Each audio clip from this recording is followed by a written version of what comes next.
session this evening. Hear a great story.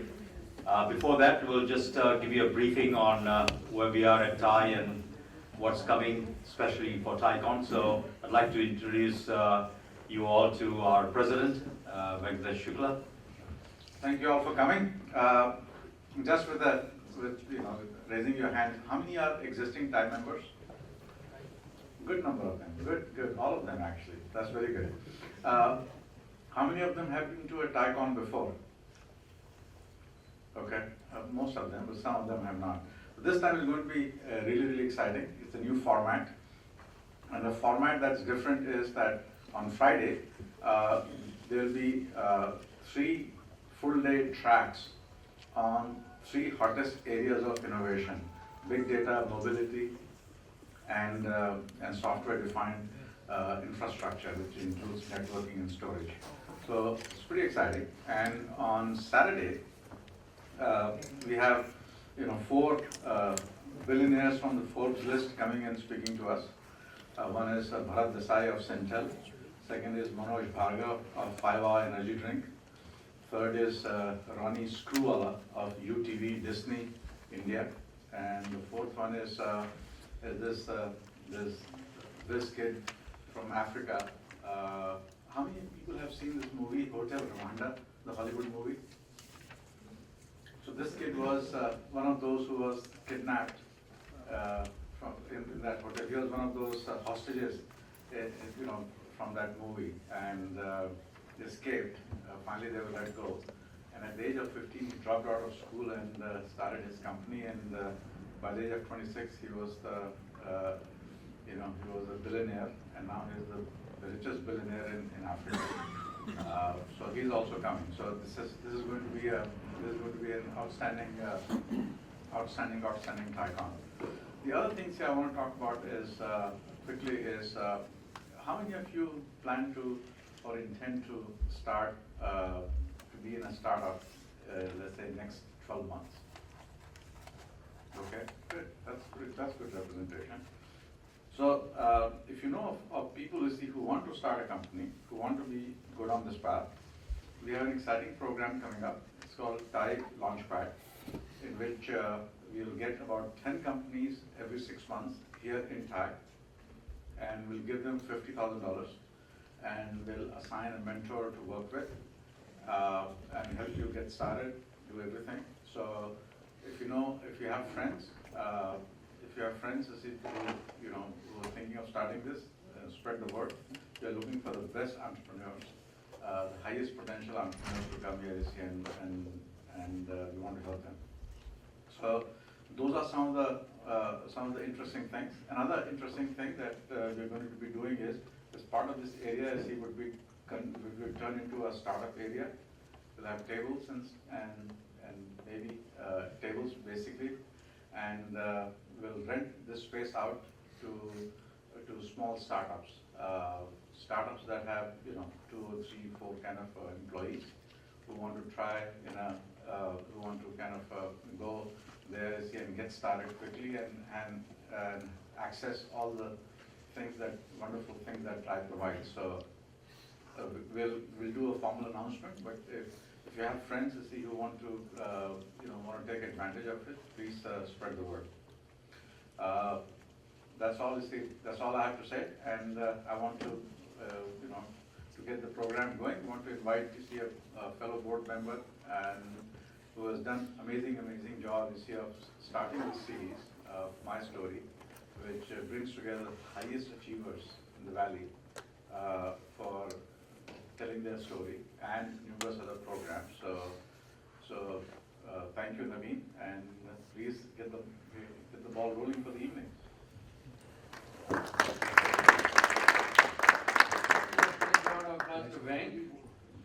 Venk is our new president from January, and he just gets paid $1 million as long as he removes one from the front. so it's really, we appreciate all.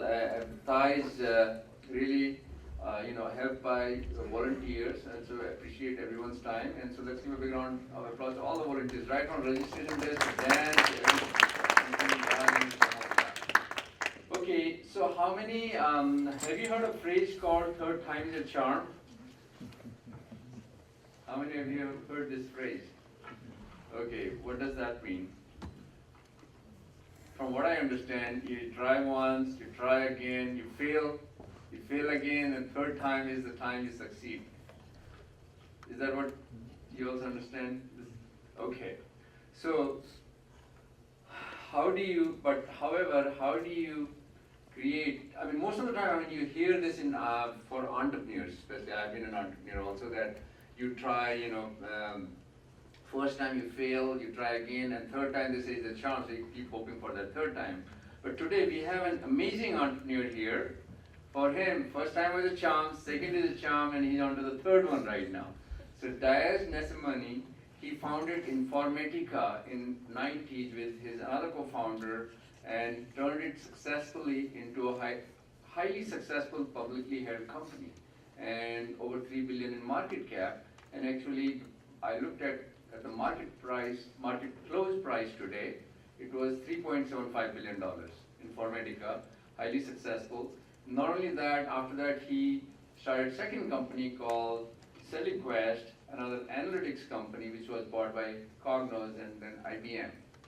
Now right now he, with his team, is onto another, creating another successful company called Jivox that delivers technology platform for interactive video advertising from creative customizations to campaign executions and analytics.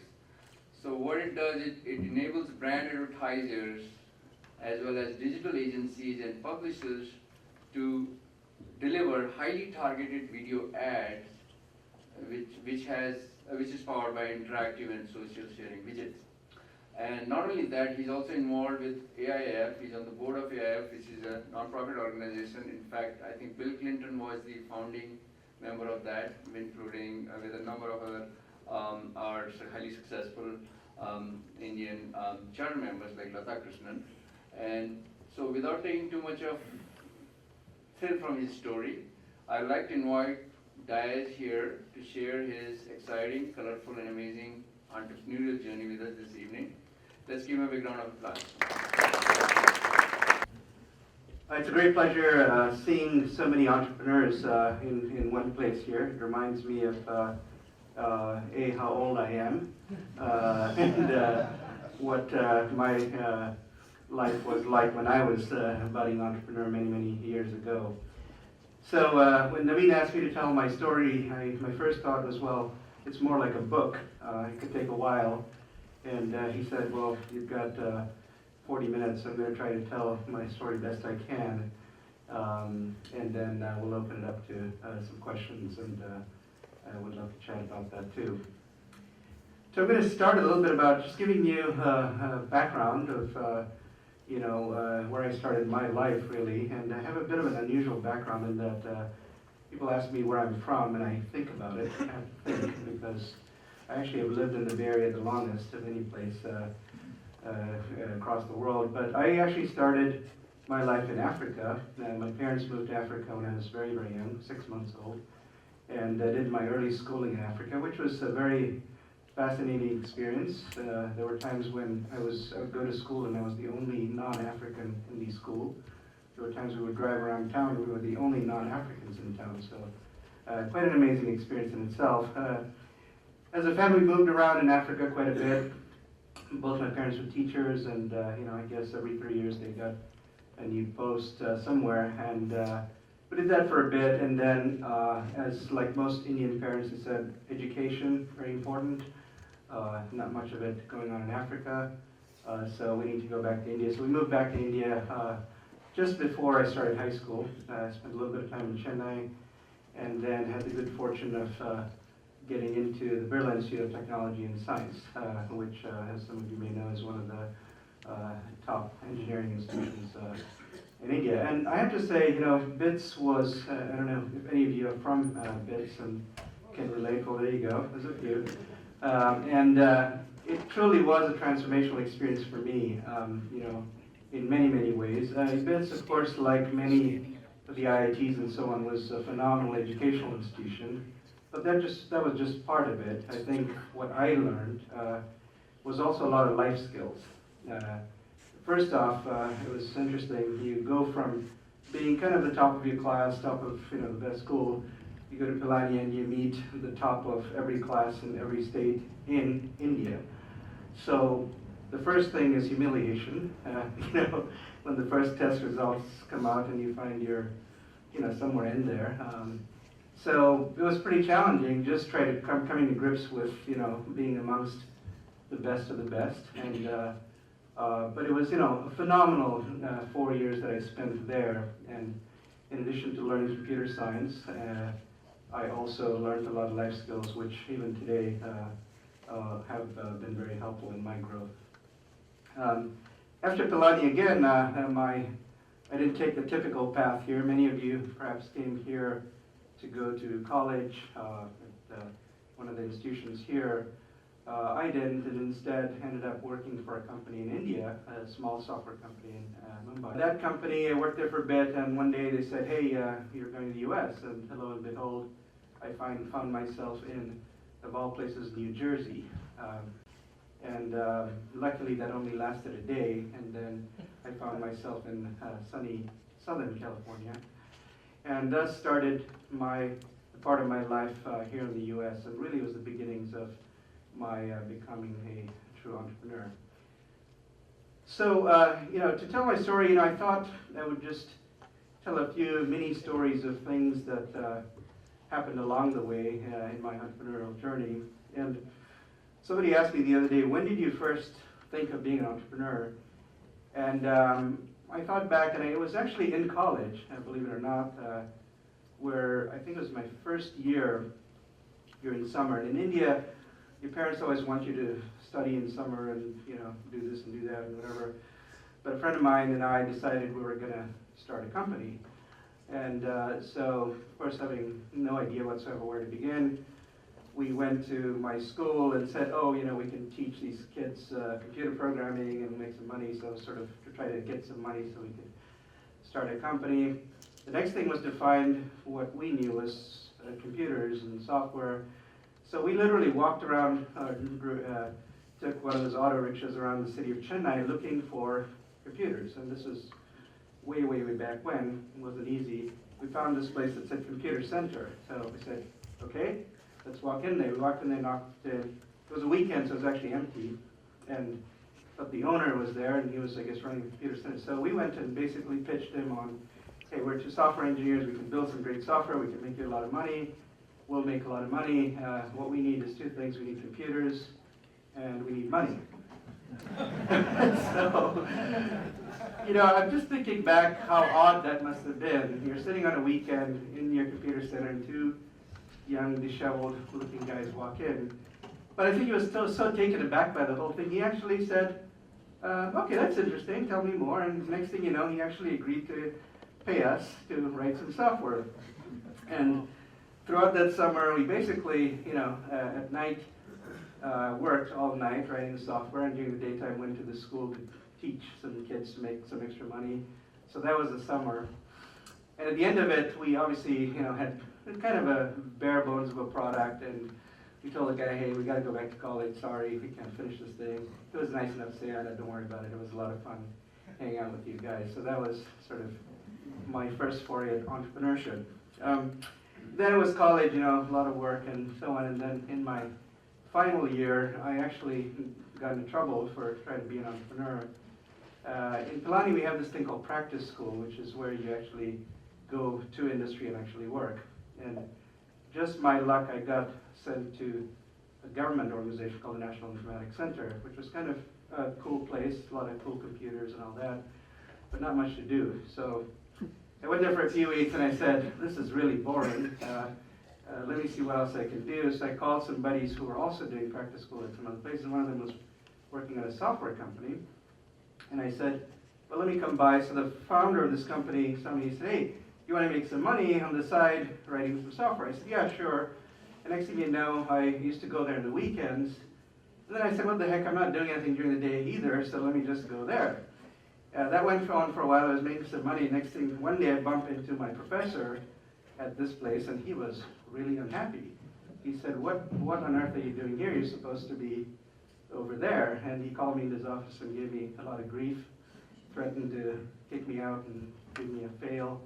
I begged and pleaded, and he let me go. But you know, it's kind of funny how just trying to be an entrepreneur sometimes and gets you into trouble. But those are just the early days of trying to, you know, I guess, get out of the system and get into something new and exciting. And I think that has stayed with me throughout my life and career. So, you know, many of you are, as I was standing out there, spoke to some of you, you're starting companies, you've started companies, some of you have started a few companies, had some successes, and so on and so forth. And one thing we all have to face in some way, shape, or form is venture capital, right? So, you know, I've had some, as you can imagine, with 3 companies, all of which were venture funded, some interesting experiences. And the first, you know, I want to talk about is sort of the naive entrepreneur. Oh, because of the lighting, sure. Me being the naive entrepreneur, thinking I had this phenomenal, great idea that every VC should fall over themselves to fund. And, you know, when my partner and I started what was then the early form of Informatica, we had a couple of different ideas. We built some stuff. We went out there, and boy, was it the most frustrating experience I've ever had. We didn't have much money, as you can imagine, because we weren't funded. We were trying to raise money.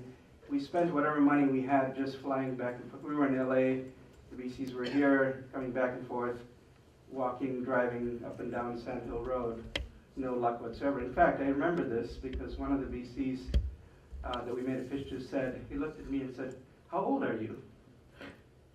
And I was thinking to myself, you know, how does that matter? But anyway, it was just an interesting and incredibly frustrating experience. And then what happened is we actually decided, you know, forget it, we're going to go out of business at this rate if we keep making these trips and try to raise money.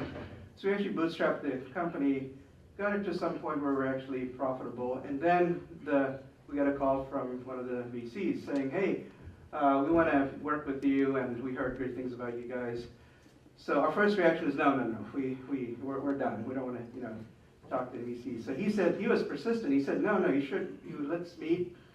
And we talked, and he said, "Do you have a business plan?" We're like, "No, here we go. We've written more business plans, and, you know, we're not going to do that." So he said, "Well, I'll write a business plan for you." I said, "Okay, sure, why not?" and he, you know, he actually did. He had one of his partners sit down with us and wrote a business plan. And I guess it was just us saying no repeatedly that got him even more interested. Sorry? So, yeah. I don't know if it always works, but at that time it did. And next thing you know, he actually got a few of his other VC firms, and they put together around, and we got our funding. And that, of course, is now Informatica. So that was a very interesting experience in itself. And then I had a second experience, which was just as odd and, you know, interesting. And this was after I left Informatica. So literally days after I had left Informatica, I started getting calls and emails from a number of VCs. They say, "Hey, we want to meet. What are you up to?" And, you know, after 10 years of building the company and doing all that, I really didn't want to talk to anyone. In fact, I told my family I'm going to take a few days off. We're going to go off somewhere, you know, because I was ready for a break. But I get all these emails, they want to meet, and I said, "Look, I'm not meeting anyone. I'm talking to anyone right now. We'll talk after I come back." And when I came back, so literally the day I came back from vacation with the family, I had a meeting with one of the VCs just for the heck of it. And he said, "So what are you up to? What are you thinking about?" And, you know, me being the entrepreneur, I'm throwing out some random ideas. And he says, "Great, we'd love to work with you." And I said, "Well, I haven't even figured out what I'm doing." He said, no, we'd love to work with you, so let's work on it. So I said, no, I need some time to figure out what I'm doing. He said, "No, just don't worry about it. I said, "Can I put a presentation together and come and present to you?" He said, "No, you can, but you don't have to. Just come and show up at our partner meeting." So I insisted on it. I said, "No, I need to get my thoughts together." So I went home and I put together a deck, which I'm sure I have somewhere, and this is what that came to be known as the $6 million deck.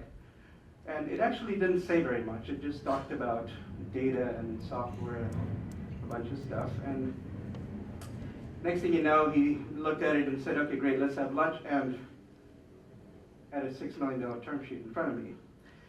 And then the other VC who was also calling me, I met with them. Anyway, very quickly I had $6 million in the bank and had absolutely no idea what we were building. And of course, you know, now the pressure was on. I had $6 million and some VCs on my board. And the very next board meeting is, okay, so what's the product, where's the revenue, and so on and so forth. So just an amazing, you know, two experiences that I went through. But I think one just shows, you know, one, I was a naive entrepreneur who thought we should just get funded because we had a cool idea. And the other perhaps was the naive venture capitalist who thought just because we'd had a great success the first time, magically the second time should be the same. But anyway, just thought I would share those experiences. And you know, in all of these companies, you know, one of the things that we came into play, especially the first two in the enterprise software space, is we ended up in some way, shape, or form bumping into what I call the big guys. And I just wanted to share a few anecdotes on that. The first one was with Microsoft, and this was with Informatica. And this time, it was actually as a customer. So we had just barely released our first product, launched it, and our VP of sales walks in my office and says, hey, guess what? I've got Microsoft ready to buy our product. So I said, that's awesome, that's exciting, and me being the engineer who had to know all the details, I said, okay, so wait a second, that's Microsoft. What operating system are they going to run on? And he says, Windows NT, of course. And I say, well, but our software runs on Unix, so. And he's like, what do you, he's like, yeah, so, you know, just make it work on Windows NT. So we had this war of words, me saying, no, you're crazy, why the heck did you go sell this thing? And he says, then he tells me, okay, what do you want me to do? Do you want me to call Microsoft and tell them, sorry guys, we know you love our software, but we can't sell it to you because it doesn't run on NT. I said, no, don't do that, we'll figure it out. So then I said, okay, so when do they want to see it? He said, next week. And I said, no. He said, no, they're coming here next week. And I said, okay, let me check. And of course, I went to our engineers and said, I have great news. We have just signed Microsoft as a customer, and then the little detail that we have to get our product working on NT. And boy, you should have seen the room. It was, you know, I don't know if it was fear, horror, you know, a mixture of all of the above. And I actually think some people thought this guy's completely lost it. So I managed to convince one of the engineers to actually work on it. And he worked on it. A week went by just like that. And at the end of the week, I went to him and said, okay, so is it ready? And he just looked at me and said, there is no way in hell this is going to be ready. I can't do this. I calmed him down, told him, no, sit down, relax. I know you can do it, and kept at it. And the next week, Microsoft showed up, and boy, did they show up. It wasn't one person. There were 5 people. They came with their own hard drives, their own network, their own database and everything, and what they wanted to do was try the software. And so in my attempt to stall a little bit, I said, let me tell you about the product, and I had this long PowerPoint and kept going on, and halfway they said, okay, enough of the PowerPoint, let's see the product. And I went and dragged this poor engineer and said, okay, well, let's give him a demo. We did a little bit of a demo, and they said, okay, here's some data. We're gonna, and this is Informatica, so it was about processing their data. They had these big hard drives of data. And they actually started wanting to use the product right there. And of course, it didn't work, or it ran into some issues. And they're like, yeah, okay, this is fine. So I said, how about we set up a meeting a couple weeks from now, and then we'll get this to work. And they said, no, it's fine. We're actually going to leave this guy here, and we're going to go back to Seattle, and he'll work with you to make this work. And I just, at that point, was ready to give up. But, that was a seminal moment for us, because actually Microsoft did adopt our product. They beat the crap out of the product, got all the bugs out, and became a first flagship customer. And it taught me the importance of having a customer like Microsoft. When we said Microsoft's using the product, everywhere we went, people said, oh, Microsoft's using your product. Come on in, let's talk. So that was a big, big moment for Informatica. The other big moment, which, or not so pleasant moment, I want to say, is with, you would have probably guessed Oracle, right? Oracle actually, just seeing our success, wanted to be in this market, of course. And so they talked about wanting to license our software and partner with us and this, that, and the other. So I said, okay, and I showed up at the office. And they wanted to negotiate. And the negotiation started with, we'll pay you nothing, and you can tell people that Oracle is using your product. And I said, no, that's not going to work. And, and then, it went on a little bit, and I think it came to a couple $100,000. And I said, look, you guys are kidding me. I mean, I'm not going to let you sell our product almost for free into this market. And what are we going to do, like, after we hand you this stuff? And this guy just turned to me and said, you know what, you have to do it. I said, no, we don't. And he said, we'll put you out of business if you don't. Do you know who you're talking to? And I have to say, this is one of those moments where, you're a young entrepreneur, you've never faced something like this. I just got up and said, okay, well, see you in the market, and walked out. And today, as we all know, Informatica is a $650 million business. Oracle still doesn't have a data warehouse product, and the rest is history. So I was scared to death, I have to say, walking out of there.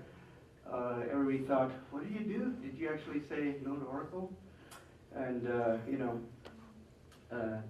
again, another fascinating experience. But I had actually said no to Oracle once before, and that was when I actually quit my job to start Informatica. I had an offer from Oracle to join them, and I had the letter signed by Larry Ellison, who used to sign all the offer letters, and I told the guy who was hiring me that I'm going to start a company. He actually told me, what's wrong with you? He said, do you realize what you just turned down, and so on? And I have to say, I wasn't 100% sure, but I did anyway, and of course, turned out to be the right thing to do. The third experience with a big company was a very positive one. This was Cognos. And here, this is my second company, SolidQuest. We had built a product that was competitive with Cognos. It was kind of a next generation platform that we had built. And so we ended up competing with Cognos, and they wanted, again, like Oracle, wanted to license our product, and we had a partnership discussion.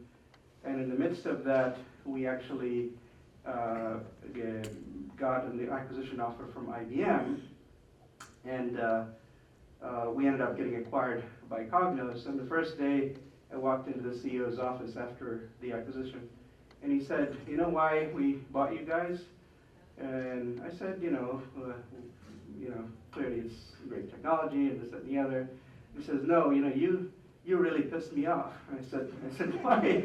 And he said, you took away one of our biggest customers. And he said, that was my personal account, that was the CEO account, and you guys came in and took it away, and we didn't even know who you were. He said, who is SolidQuest? What is this company? We went and checked out your website. Is this a little company? And after losing a few times, we decided the best thing to do was to buy you. And he didn't tell me that during the negotiation. I would have probably asked for more. But anyway, having been through the entrepreneurial journey a couple times, everybody likes to talk about the successes, and that's I guess what gets all the glory and stuff. But being an entrepreneur is tough work. It's many mistakes and trip-ups along the way.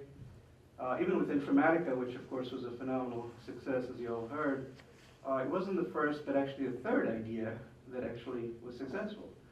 And the company almost went out of business twice, clearly because our idea was just not the right one, and we just couldn't pull it off, and we just persisted and kept at it. And And I think it's humbling when you go through that, and then of course exhilarating when you have a big success, and that's what entrepreneurship is all about. My second company was also a company full of stumbles in many ways, because the first stumble is we actually started the company perhaps in the worst time in the history of enterprise software in 2002.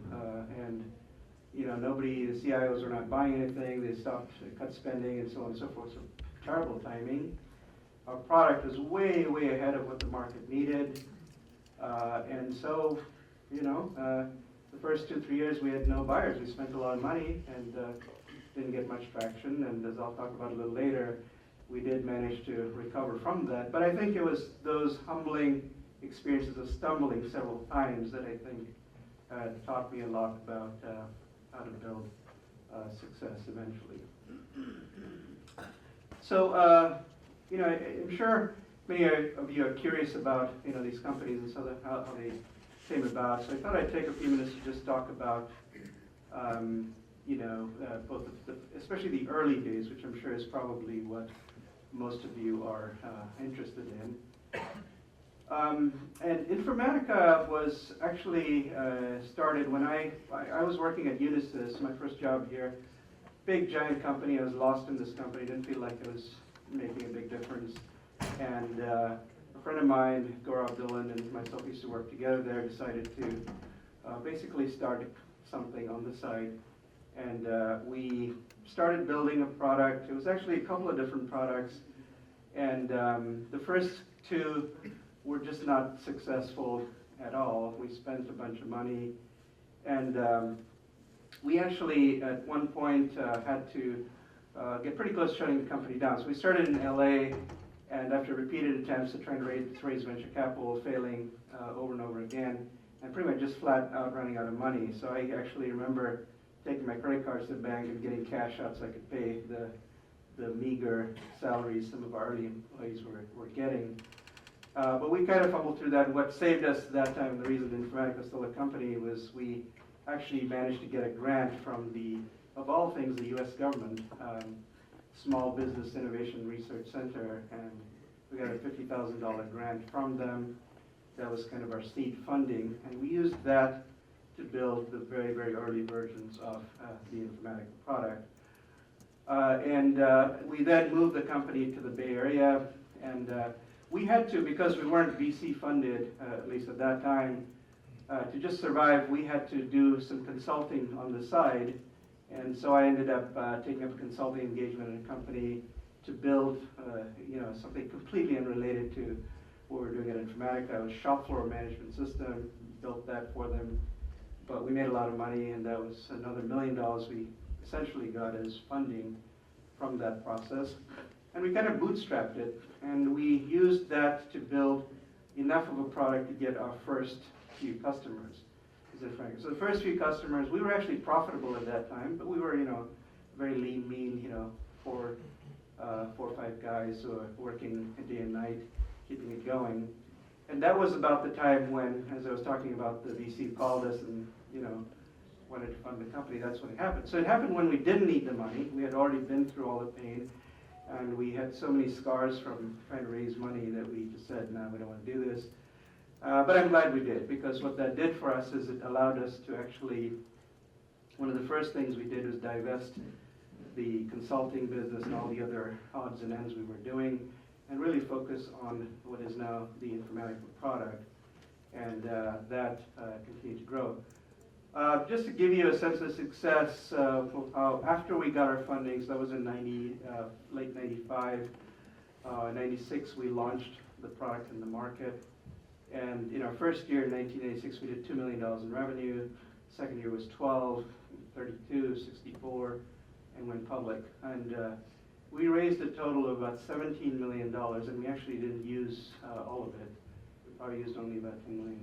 So needless to say, our VCs and investors were very, very happy with us. And it was just a great success. But I have to say also that we were lucky. That was the golden age of enterprise software. We had a phenomenal team, we had a great product, and we were at the right place at the right time. So I was fortunate to have been through that great success, and a lot of things just came together really well for that company. The team we built is still by and large there. In fact, I was just talking to Neil Sims, who's sitting somewhere here, who helped build our initial team at Informatica, and a lot of them are still there many, many, many years after the founding of the company, and are just as passionate about continuing to build it. I was in Informatica for about 10 years from inception, and then just got the bug to, it was a big company. We had about 1,200 people, a little over $200 million in revenue, and just got the bug to say,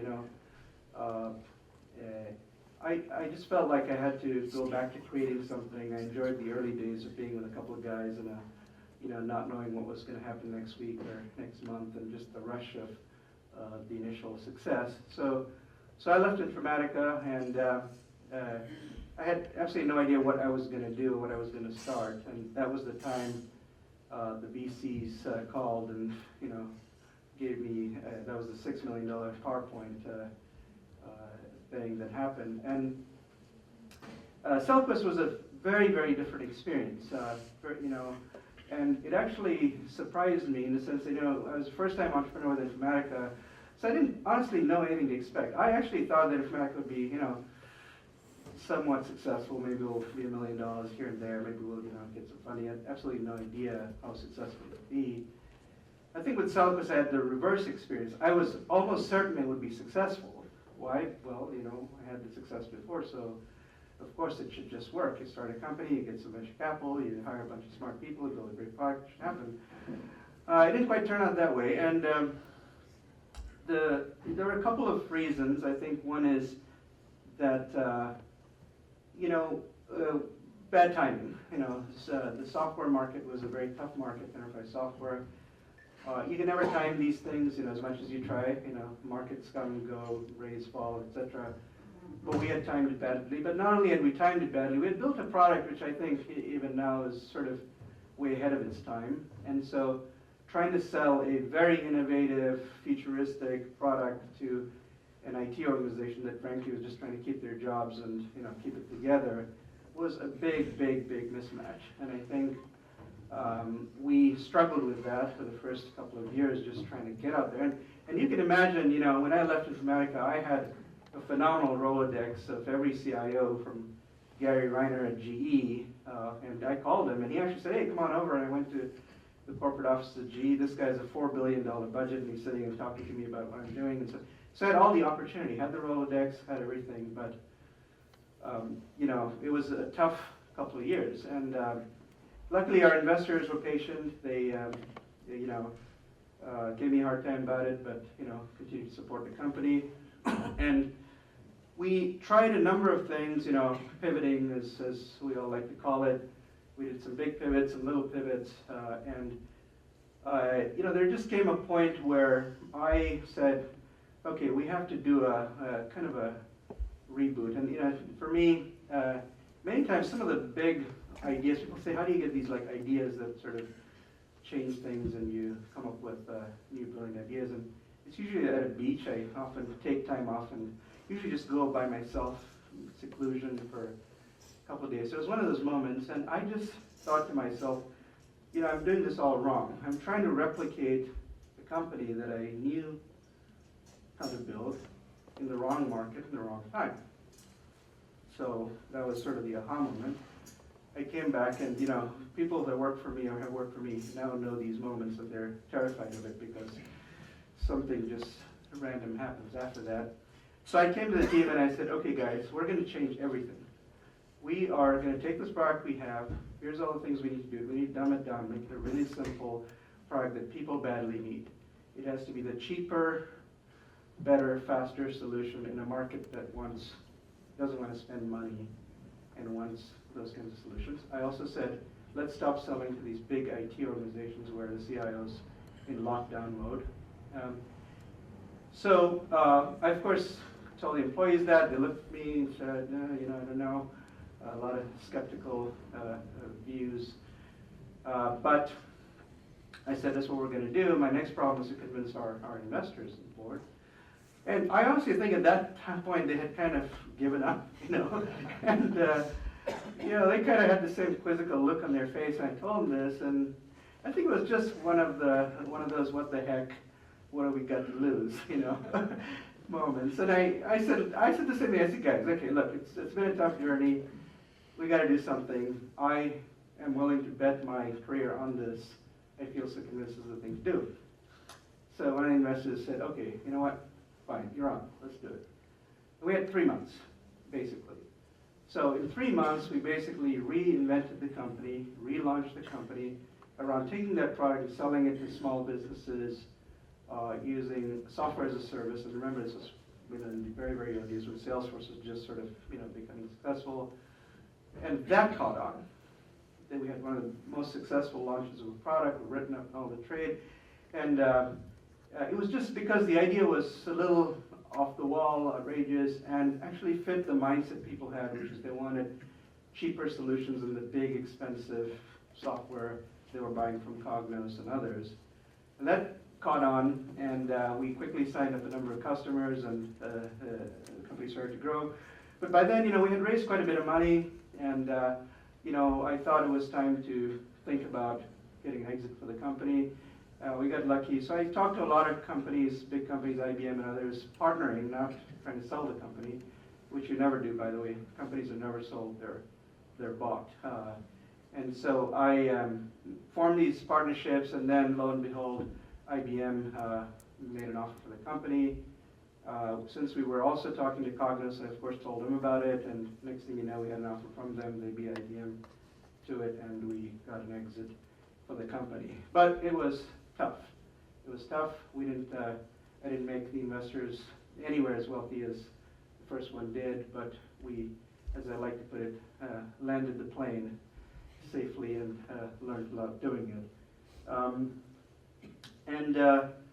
So that was SolidQuest, and you know, after SolidQuest, you'd think I'd had enough punishment, and you know, I was talking to my wife saying, oh, you know, that's it, I'm down, I'm gonna, you know, take a break, and that lasted a few weeks, and I said, oh, I've got this idea. And she said, you know, you always say that, you have this idea, and then you go off and I said, no, this is real, this time is gonna happen.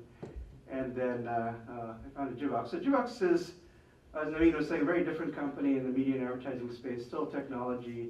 And I wanted to take a break from enterprise software into a completely different market and different space. Initially, we had a challenge getting it funded. I put in quite a bit of my own money to get it going, get it bootstrapped, and luckily we found our niche in the market. We actually, just as a point of interest, our original business plan was to build a Netflix, essentially Netflix, which was to take movies and stream them to a device in every household.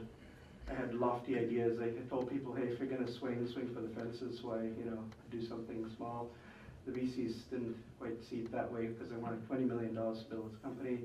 But anyway, so we soldiered on, but then it became obvious that it was too early. I had learned my lesson with the previous company.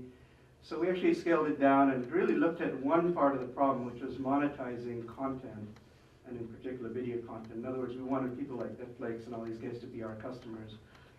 So we redid the business plan, then we got our funding, raised VC funding, and then slowly grew the company. Now, this time I said, okay, you know, I learned from the first one, learned from the second one, this time I gotta get it right. And everything was going well, launched the product, and we started seeing revenue coming in, all good. And then, of course, the market blew up. 2008, crash, market crash, customers fled, people stopped spending. And advertising, by the way, is the first thing to go because it's easy to cut. Suddenly, you know, there was this 1 month where revenue just went from, you know, going like that to, you know, taking a nosedive. Had to go through a tough process of cutting back, a little layoff. But the thing that saved us was, one, is we had raised about $10 million, so we had plenty of cash in the bank. We didn't scale back. We didn't foolishly just keep trying to build a business in a bad market after my previous lesson. And we invested the money. We actually diversified the company into Asia and India in particular, because those markets were growing and booming.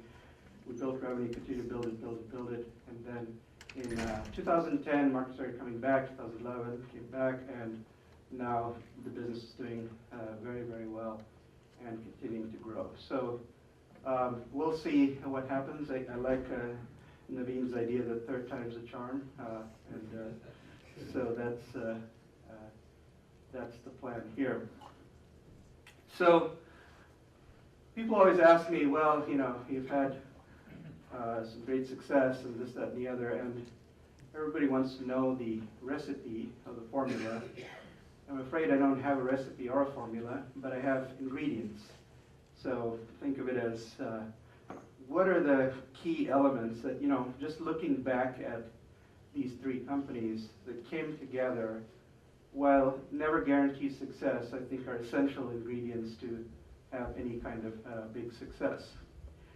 First is market, and I think, you know, it's kind of a no-brainer. It says I have to go after a big market, but I really do think you have to think carefully whether you are in a high growth market. And here's the reason. You never get it right the first time. In all the three companies, we never did. Which means that you need a lot of room to maneuver, you need the wind behind you, you need investors excited about putting money in you, and if all that happens, hopefully you get liftoff. If you're in a bad market, small market, then investors don't invest. You don't have a lot of room for error. If you screw up once, twice, you're probably dead. So I think it's important. Now again, you can never guess how markets evolve. That's for the guys who can see around corners like Steve Jobs and Bill Gates and so on, but for the rest of us, we do it sort of by trial and error. So that's one very important thing I've seen and experienced both sides of. And then there's a few others. I'll sort of talk about them in particular order of importance. First is, as an entrepreneur, you have to be passionate and really believe in what you do, against all odds. I mean, you have to literally, a lot of people tell you, no, you're crazy, it's never going to work, and so on. So you have to have that strong determination, because you have to convince investors, you have to convince your employees, you have to soldier through really tough times, you have to convince your family that it's worth putting up with all the late nights and hours and so on. So unless you're incredibly passionate about what you're trying to do, don't do it. It's just not going to work out. Second is people. I've had the fortune of having some of the best people on my team. So if anything, the success I've seen has not been anything, you know, I do, but it's just in hiring really good people. And hiring is one of the things that, you know, I made a lot of mistakes along the way, and I used to think, okay, well, you know, you look at the resume and you look at which school they went to and all of that, and those things are important. But I found that you need to find people who really want to be in a startup, who think, who are as passionate as you are and are willing to sacrifice and go the extra mile, because they really want to do that. They have other opportunities. They can be in big companies, they can make a lot more money, but that's where they want to be. And if you can screen for that carefully as you bring people on board, whether it's bringing partners on board or employees, I think you have a winning team. A great product is important and essential, so that goes without saying. It's hard even with all the money to be successful with a terrible product, and capital is necessary, whether it's seed funded, venture funded, and so on and so forth. So just to wrap up here, a couple of things that, you know, are my beliefs. I think you personally as an entrepreneur have to be passionate, persistent, and patient, because it takes time to build great companies. Humility is important. If not, you will learn humility as you go through the process if you don't think it's important. Always learning, because humility lets you learn as you go through experiences. Details matter. Big ideas are great, but you got to get in there, roll up your sleeves, and get stuff done. And giving back. I mean, you know, I think of it as a great privilege to be here, to be able to share with you my experiences. That's in some ways my giving back. But I've also been involved in the American India Foundation, which is a great organization giving back to India and helping the underprivileged in India. I'd encourage all of you to take a look at their website and attend their gala if you can, which is on April 13th, coming up soon. So please sign up for that. It's a great, great cause to give back to. Thank you very much.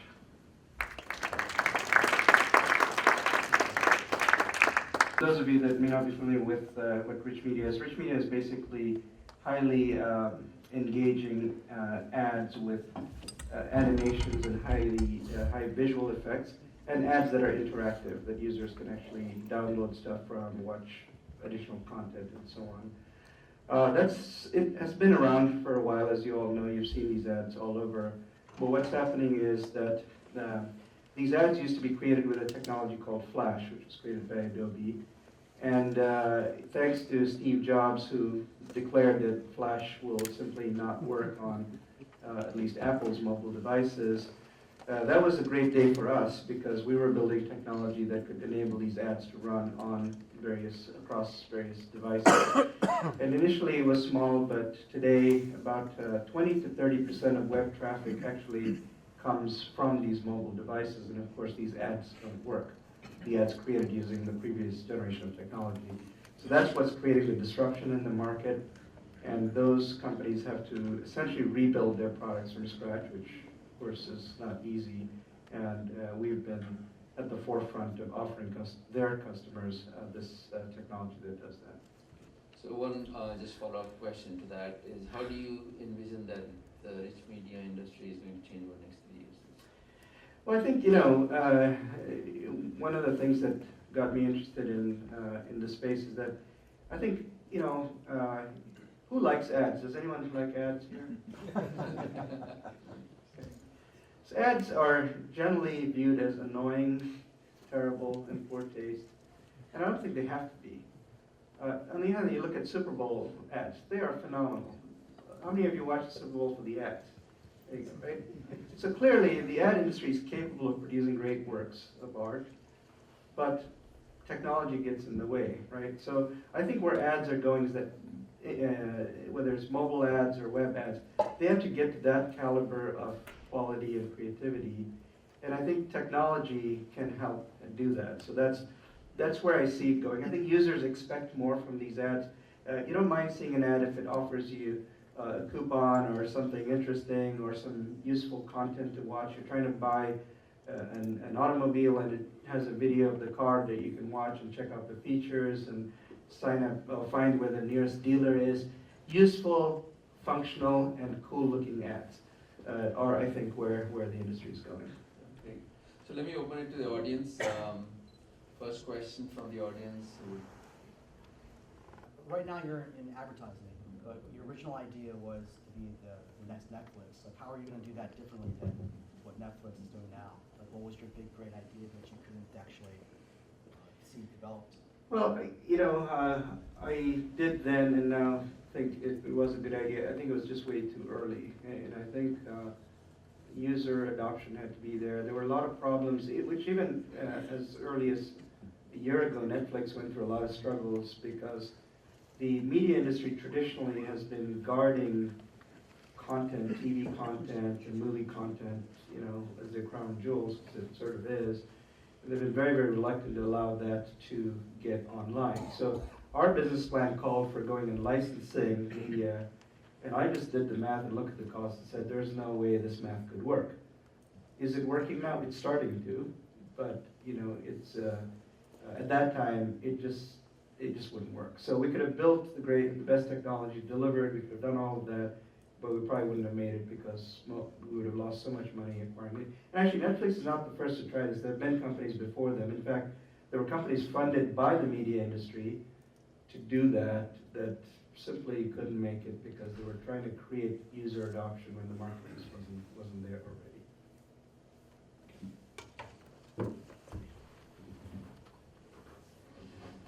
Sorry. I can speak loudly, that's okay. Can you hear me? Yes. Yeah, just use the mic, it's being recorded. Okay. You may have been in the situation that, say we are in. We spent a bunch of money developing this product that no one else has built. That's a little futuristic, but the industry will need it. But now when we introduce it, it's not getting the kind of reception one would expect. So it's sitting on the shelf right now, and we are at that stage we're trying to figure out what to do. So this is something I'm sure a lot of people have been through. So what is what kind of insight can you provide what the heck do we do? Because we spend a lot of money. You know, well, I'll answer that in two pieces. One is, what could you do to avoid getting into that situation? And I think what I've learned is that you have to really, before you go off and spend a lot of money building something, just get into the market in small bits and pieces with early versions of your product and really make sure that there is a market. I mean, look, this is not about how smart you are or having foresight or whatever. This is about, there's certain things the market's just not ready for. And until the market's ready, you can do whatever you want, you can throw a lot of money, and you do. I mean, as an entrepreneur, I've done it, you know, a couple times now. You throw a lot of money at it, and in fact, I think the VC model lends itself well to that. They say, hey, just go put more money in and hopefully it'll work. And it usually doesn't, and you end up in the state that you're describing. Given where you are, I think you have two choices. One is hunker down and spend as little money as you can until the market sort of evolves to catch up with where your idea is. The other is reboot. You know, take the technology, see if you can build a simpler product that meets today's needs. If you're going to rewrite the entire product start from scratch, you might as well shut the thing and start all over again because it'll be easier. But if there's a derivative of it that you could do at a smaller scale that people need today, that's what I would recommend. So my question was with respect to Jivox, where, you know, what market segments have been the most receptive to, you know, interactive video advertising, and where do you see your company grow? You know, what's your vision?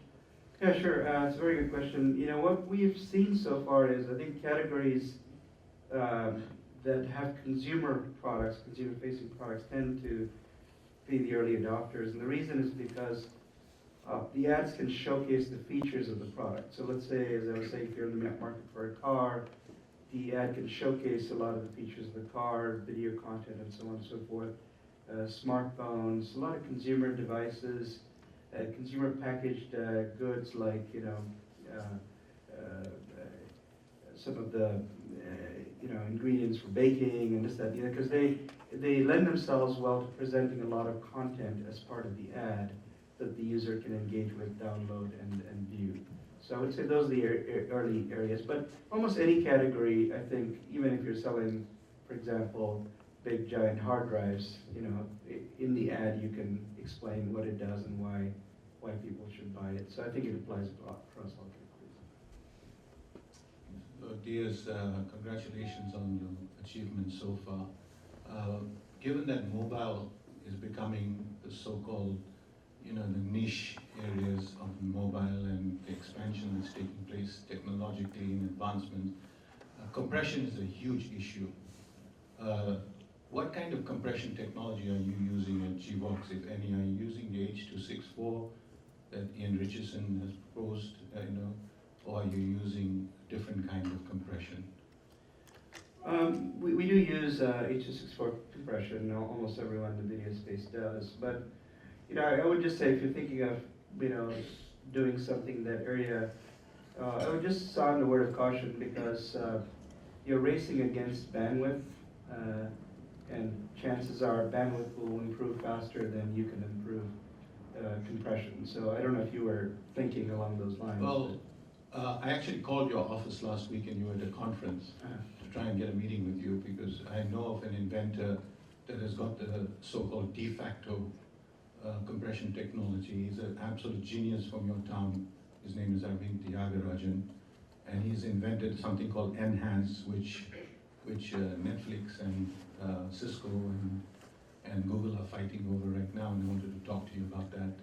It's fast, 50% faster than anything outside there.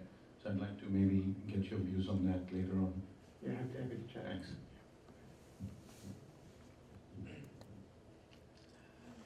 So you briefly talked about Oracle threatening, I don't know if threatening is the right word, but Oracle said Yes. something to you, okay? Okay, so you briefly talked about that, and in general, people, looks like they had the problem that you guys were solving. They must have taken some existing solution out there and put together something. So basically, the question I have is,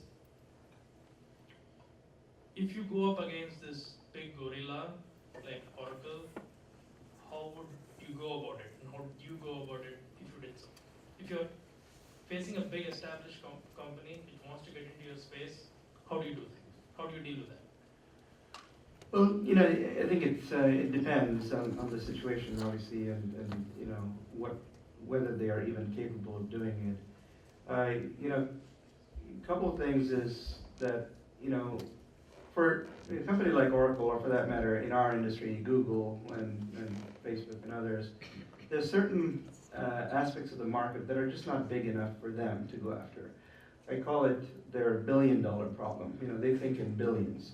As entrepreneurs, we should think first in hundred thousands, then in millions, and then, and so on and so forth. So if you go after spaces that are, at least initially, they don't think of as big spaces, I think you're relatively, safe. Now that could change, and suddenly everybody, wants to be in that part of the market, and that's certainly what happened in the case of Informatica. And then it's a question of, they will want to be in that space. Then the question is, can you defend yourself well enough? Big companies, and I've been in one, Informatica became a fairly big company, are not terribly good at building new products. It's challenging, and they often end up buying companies to try to bring in the DNA, the entrepreneurial DNA, to build it up. So you have that going for you in general. They may want to build it, they may have a desire to build it, but often can't pull it off. I would say, you just have to execute well. I mean, you sort of run faster than them and hope, and if they catch up with you, or if it looks like they're getting there, it may be time to partner with them or become part of them, which, may be the wise thing at some point. Diaz, I have a question here. Can you take us back to the time when you founded Informatica? Can you comment on what the ETL data integration space looked like at that point? Why did you pick this specific market space, this specific business problem to go after? I mean, was there a lot of thought process behind it, or was it fairly iterative at that point? There was thought process, but it was a little different from what it ended up being, or the value proposition was a little different. Informatica actually started out as a data migration software idea. And it came about because I was working at that time at Unisys, which is the big mainframe company, but I was working in the client-server group of Unisys. So we were the new kids on the block that were about to upset the big mainframe industry. And it struck me that if these systems became popular, which they were becoming, people would have a huge issue of getting data from those old systems to the new systems. And that's what we started out. And then actually, as logical as that seems, didn't work out. And the reason is because people viewed it as a one-time thing. I gotta move my data once and I'm done. Why do I need to buy a piece of software to do that? And we so that was sort of the thinking, which obviously, wasn't very sound. But then we sort of stumbled into the idea that people were also trying to gather that same data for analytics, for, reporting and stuff, and there was a huge problem. And, your customers always tell you what you actually should be doing, and we listened, and we found customers are taking our product that was meant for data migration and using it to build reports, and we said, oh, well, maybe that's what we should be doing, and the rest is history. Two questions. One, a quick one. Are you in the same space as T-Mobile? Same overall space. They would be more of a customer of ours as opposed to a competitor. Oh, okay. Secondly, more of a political question. But since you benefited from SBIC, what is your thought now? Of course, every government program is supposed to be abandoned or whatever, right?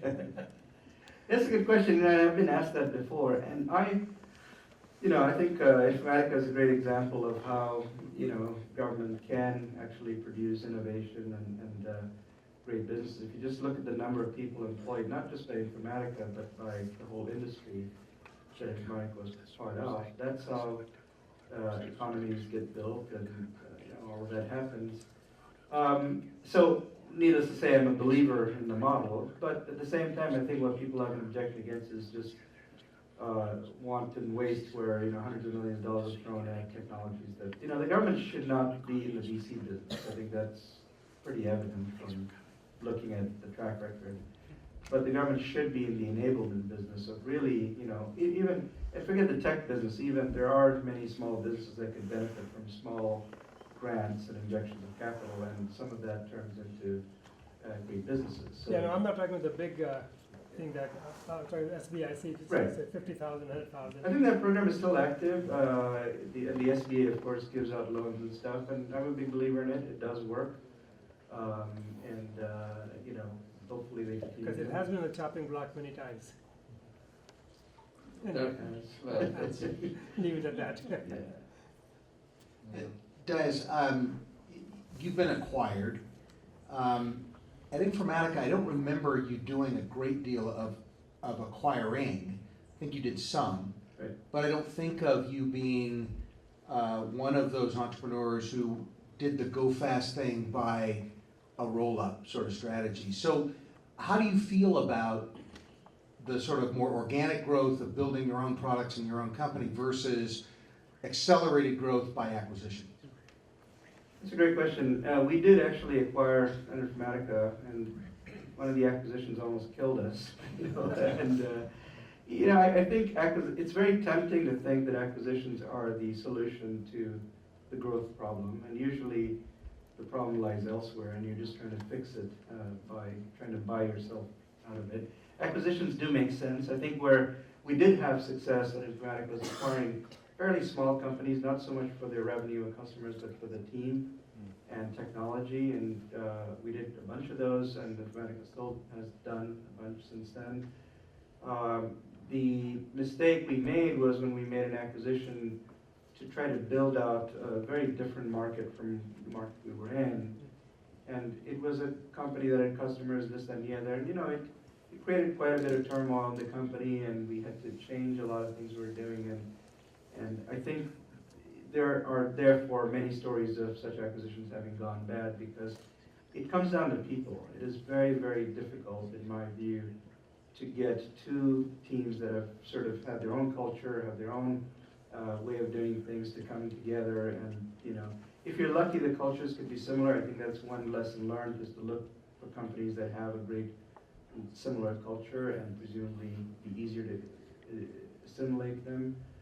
But it's hard work. So I think companies need to think very, very carefully before they.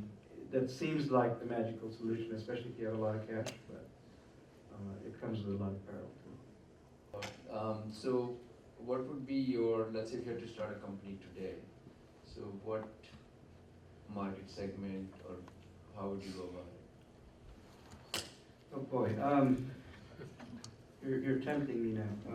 I'm kidding. I'm not starting anything else. Someone will get tempted. That's the idea. You know, I think there's a lot of exciting stuff out there. I mean, in our business, media and advertising, a lot of transformation going on, both in terms of how media is consumed, how it's distributed, how it's, advertising and so on. So there's plenty of opportunity, I think, in this space, without thinking of specifics. Just be careful not to follow the crowd sometimes. You know, we all saw what happened with a lot of social media madness and mobile madness and so on. But there are very specific niches of technology that I think can be quite successful there. I also think software is cool again. You know, enterprise software, good old enterprise software that I learned many years ago. Because I think there's been a whole period of not investing enough in software and technology by big companies. And there's been a lot of advancements, in terms of cloud technology and big data and analytics, where things have moved over to cloud. The technology is there.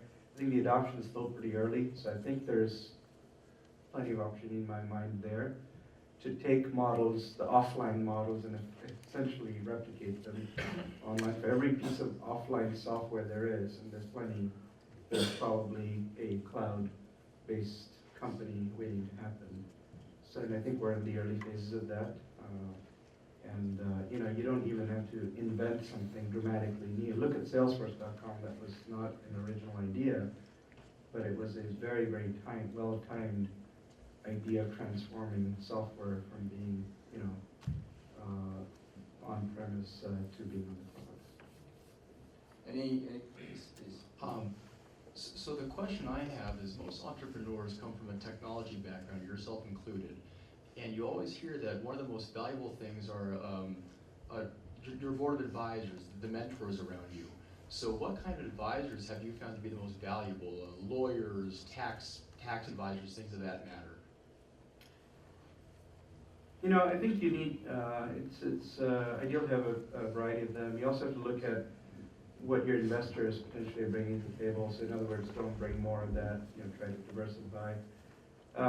In Jivox, for example, because I was not from this industry, I ended up really trying to find people that were from the industry, the media industry, which is very, very different from the software business, and brought one of the senior executives at Time Inc. is on our board, and I've got a set of advisors, senior agency executives. So I would try to sort of build, whether it's an advisory board or a board of people who know stuff you don't, have relationships you don't, and that's something I think is important, especially if you haven't been in that business and don't know that industry very well. Why is that the VC industry is not excited about advertising technology startups lately? I've heard repeatedly that VCs here shying away from investing in ad tech businesses. Do you have any perspective on that? You know, I think it's a little bit like, you know, the ad business is, a lot of the money that flows in the ad business is media, right? It's basically buying and selling media. And I think that, you know, VCs have looked at companies that can scale revenue very rapidly, and frankly, the only way in the advertising business to scale revenue is to somehow participate in a media transaction, right? Meaning you're buying and selling media. Now that, like anything else, sounds too good to be true. In other words, if you do get in the midst of that and you're buying media and you're selling media, to me, you know, the question is, there's some value add, but if you look at a lot of these companies, they're not very high margin businesses. In fact, there are very few that actually go on to have really good, successful exits because they don't generate a lot of cash. Now, Google is different because Google owns their media. So companies that own their media and have the technology to monetize it are money printing machines, which is what Google essentially is. Ad tech is tough because companies like us, we don't participate in the media transaction. We don't buy and sell media. So our revenue may not look that great in terms of growth, but our margins are more like a software company. Our gross margins are actually better than the software companies because it's all in the cloud and so on. So my belief, and I think there are investors who see that and say, okay, these are the companies that are really the next generation of software companies with high margins, but it's not very well known and appreciated. So I think you have to see a few successes, I think, in this business before people start to see the light. And unfortunately, they miss out on opportunities as a result. If you look at DoubleClick, you know, DoubleClick was a company, ad tech company, boy, they had a rough time with the investors. I mean, people had given up, they almost went out of business, then a private equity firm came and bought them for almost nothing, and then it got sold for $4.6 billion to Google. I think that was a pretty damn good exit, you know. So it's the nature of the beast. I think that ad technology is hard to do in this space, but it's a space that actually needs a lot of technology and is becoming increasingly more tech-driven.